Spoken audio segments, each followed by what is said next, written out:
Bhagavate Vasudevaya. Om Namo Bhagavate Vasudevaya. Namo Vishnupataya Krishna Prishthaya Bhutale Srimate Bhaktivedanta Swami Niti Namine Namaste Saraswati Devi Gauravani Pracharini Nirvishesha Shunyavadi Paschatya Desatarini Jai Sri Krishna Chaitanya Prabhu Nityananda Shri Advaita Gadadhar Srivasadi Gaur Bhaktivinoda Hare Krishna Krishna Krishna Hare Hare Hare Ram Ram Ram Hare Hare Mukham karoti vachalam pangum langate girim yat kripatamaham vande Shri Gurun Dinatayane.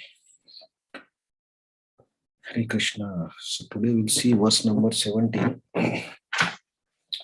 This verse also is the explanation of the super soul.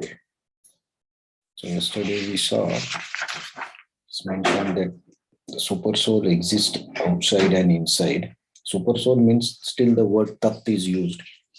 The supreme truth exists outside and inside, and it was clearly mentioned that it's difficult to understand the Geya. So let us see today's verse.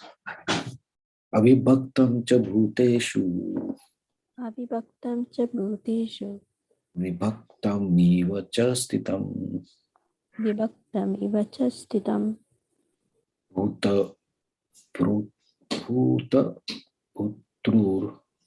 chatakeyam bhuta bhartar cha tajneyam bhuta bhartur neyam kasishnu prabhavishnu cha. Krasishnu Prabha Vishnu cha. Chant.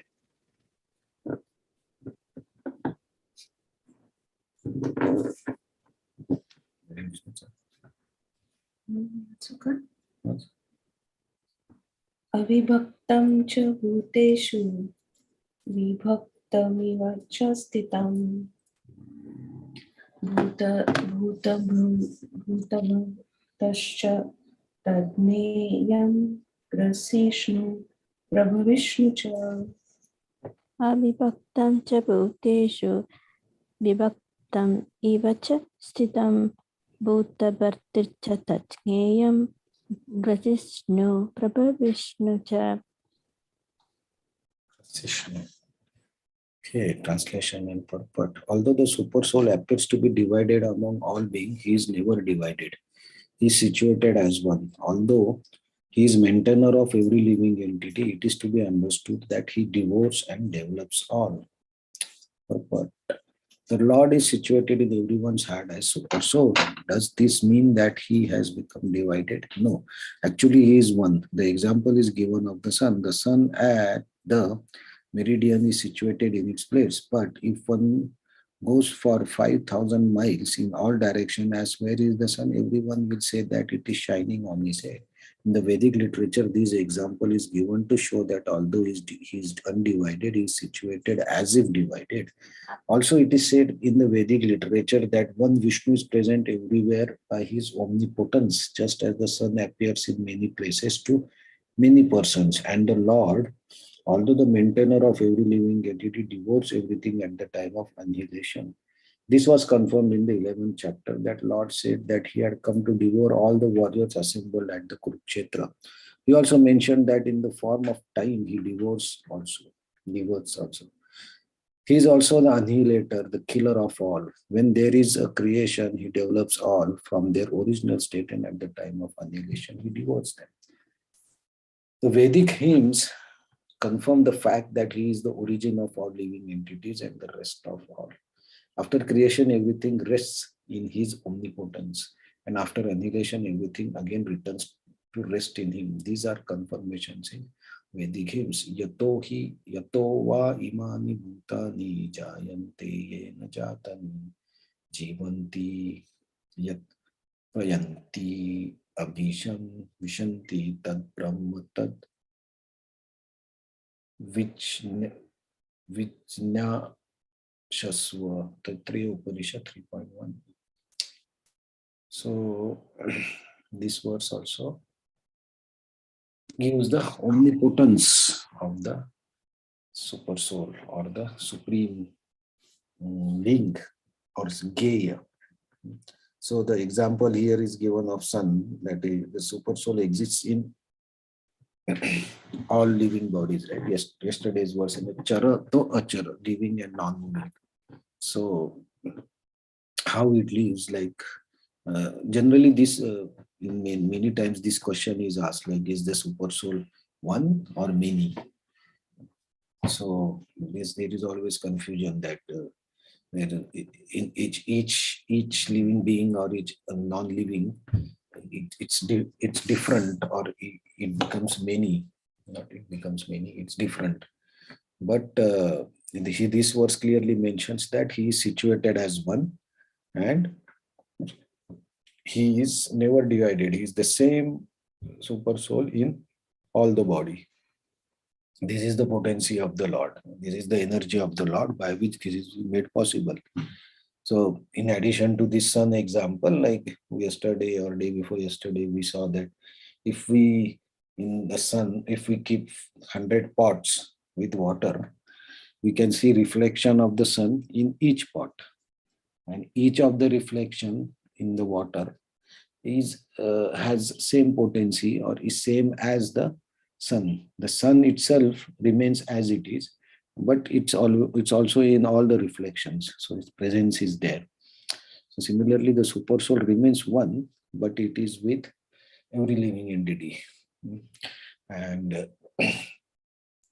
so here, this verse actually makes it more clear that even though there are two knowers or objects of knowledge, individual soul and the super soul, the individual soul is different than the supreme soul.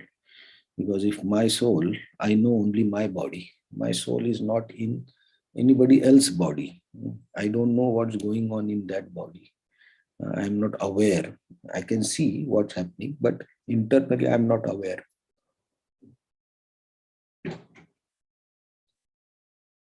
So this is how the individual soul's capacity and the supreme soul's capacity is different. We are limited to our kshetragya, our field of activity, our kshetra. And the super soul is in each and every body, and it influences or it witnesses and it approves the action or kshetra and activities of the kshetra in each bodies. So this verse actually gives, actually last verse also started giving that, but this verse gives very clear indication that cannot be same. So there are two knowers in the body, and we should understand these two knowers. So when we understand kshetra, kshetragya, and geya, then actually that is the knowledge that Krishna says. And the qualities that Krishna explains from the verse 8 to 12 are the qualities that helps us to come out of this material conception of life and connect with the spiritual or devotional. So I think Krishna is now giving very clear indication about the about the supreme soul.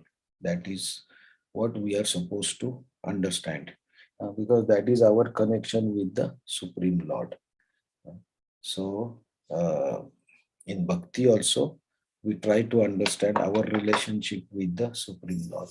And if we see here in the Sankhya Yoga or Jnana Yoga, also ultimately the purpose is to understand our own identity and identity of the Supreme Lord and our relationship with the Supreme Lord.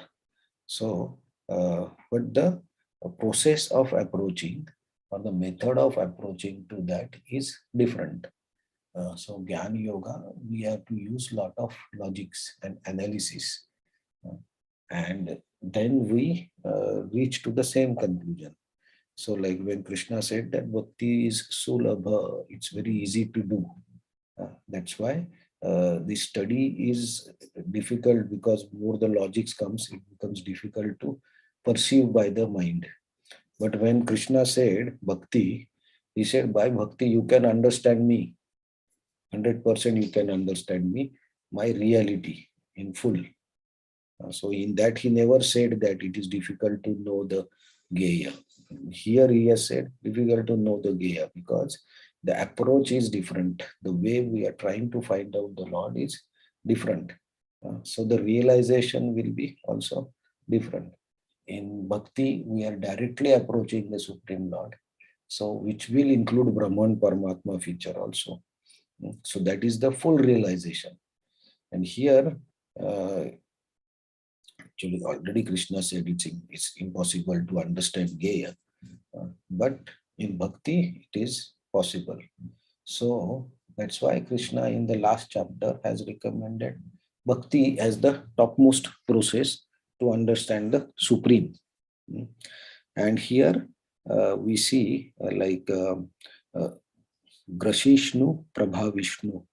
So these two terms are used as the creator and developer. So he is the source of creation and also annihilation. So individual soul cannot do that. We cannot do annihilation or creation of the another uh, body or another soul. It is done through the media of the supreme soul. Through that it happens, not through the individual soul. So he is the shelter of everyone because he maintains, he be with us in all the bodies and he maintains as a supreme approver or supreme permitter. So whatever individual soul desires to do with this body, the super soul agrees, the super soul approves as a approval. So that is the relationship. And that's why Krishna in the last verse said, though it is far, far away, it's also very close to us in the Paramatma feature, but we don't look close. We try to look him far away and then we cannot understand. So in the next verse also, Krishna will give more information about the knowledge and where actually the soul is, where is the super soul is or the supreme truth is. So Krishna gives very good hint about this. Hare Krishna. Thank you very much. So we'll see you tomorrow.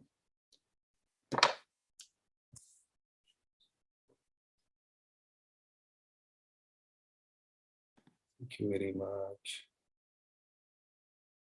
Hare Krishna, thank you. Thank you. Hare Krishna. Thanks. Hare Krishna, thank you. Thanks for joining. Hare Krishna.